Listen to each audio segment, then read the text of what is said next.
இல்லை உங்கள் வாக்கு பொண்ணாகட்டும். ஏன்னா திமுகவை வீழ்த்துகிற சக்திகள் எல்லாம் ஒன்றிணைய வேண்டும் என்பது மக்களுடைய விருப்பம், தொண்டர்களுடைய விருப்பம். அந்த அடிப்படையில் தான் திமுக என்கிற பலமான மிருக பலம் கொண்ட ராட்சச பலம் கொண்ட வலிமை வாய்ந்த அந்த திமுகவை நாம் வீழ்த்த வேண்டும் என்று சொன்னால் வீழ்த்த நினைக்கிற, வீழ்த்துவதே லட்சியமாக கொண்டு கட்சி ஆரம்பித்திருக்கிற நம்முடைய தாவேகாவுடைய தலைவர் அவர்கள் இது குறித்து ஆழ்ந்து சிந்திக்க வேண்டிய நேரம் இது. ஏன்னால் சரியான நேரத்திலே சரியான முடிவெடுத்தவர்கள் தான் தலைவர்களாக தொடர்ந்து மக்களுக்கு சேவை செய்ய முடியும். சரியான நேரத்திலே தவறான முடிவு எடுத்தவர்களெல்லாம் மக்கள் செல்வாக்கை இழந்து, இருந்த செல்வாக்கை இழந்து அரசியலிலே அடையாளம் இல்லாமல் போனவர்களுடைய வரலாறும் இந்த தமிழ்நாட்டு மக்களுக்கு தெரியும். ஆகவே அந்த வரலாறை எல்லாம் அவர் புரட்டி பார்க்க வேண்டும். கட்சி தொடங்குகிற போது இப்போது சிரஞ்சீவி அவர்களை நாம் எடுத்துக்கொள்ளலாம். அவர் தொடங்குகிற போது சரியான நேரத்தில் சரியான முடிவை எடுக்காத காரணத்தால் தான் கட்சியை கலைத்து விட்டு போய்விட்டார்கள். பவன் கல்யாண் அவர்கள் இன்றைக்கு துணை முதல்வராக வந்திருக்கிறார் ஆந்திர மாநிலத்தில் என்றால் அவர் சரியான நேரத்தில் சரியான முடிவை எடுத்திருக்கிறார். இங்கே நாம் சொல்லலாம், ஐக்கிய நாட்டு சபையில் கர்ஜனை செய்த என் மதிப்புக்கு மரியாதைக்குரிய அண்ணன் வைகோ அவர்கள் கலைஞர் அவர்களை விட்டு வெளியே வருகிற போது, பழியை சுமத்துகிற போது அவர் பின்னாலே ஒட்டுமொத்த இளைஞர்கள் திரண்டார். இதே தியாகராஜர் கல்லூரியில் நாங்கள் மாணவர்களாக இருக்கிற போது பார்த்தோம். ஒட்டுமொத்த இளைய சமுதாயமும் அவர் பின்னால் அணிவகுத்து சென்றார்கள்.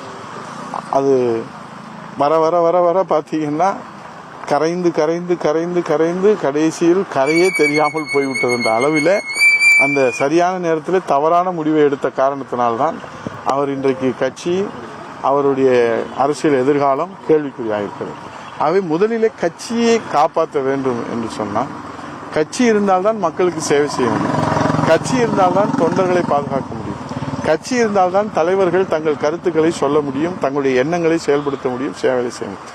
ஆகவே முதலில் இந்த ராட்சச பலம் கொண்டிருக்கிற திமுகவில் இருந்து தாவேகாவுடைய பெருமைமிகு சிறப்புமிகு தலைவர் விஜய் அவர்கள் கட்சியை காப்பாற்றுகிற நல்ல முடிவை, தொண்டர்களை காப்பாற்றுகிற நல்ல முடிவை, அதன் மூலமாக மக்களுக்கு தொடர்ந்து தன் ஆயுள் முழுவதும் சேவை செய்கிற நல்ல வாய்ப்பை நழுவ விட மாட்டார்.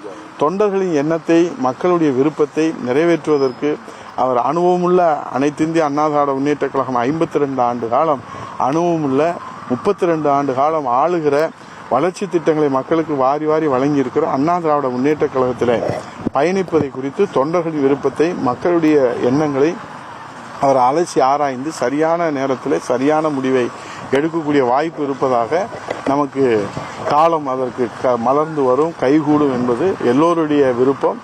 நான் ஒரு அண்ணா திராவிட முன்னேற்ற கழகத்துடைய சாமானிய தொண்டனாக அதுவும் என்னுடைய முழு விருப்பமாக என்னுடைய விருப்பத்தை தெரிவித்துக் கொள்வார். அப்ப தனித்து நின்றால் காணாமல் போயிடுவாருன்றீங்களா? ஏதாவது ஒரு கட்சியோட சார்ந்துதான் இருக்கணும்னு நினைக்கிறீங்களா? புதுசாக கட்சி ஆரம்பிக்கிறது இல்லை. பொதுவாக எதிரினுடைய பலத்தை நாம் மதிப்பீடு செய்வதில் நாம் சரியான துல்லியமான கணக்கீடு செய்ய வேண்டும்.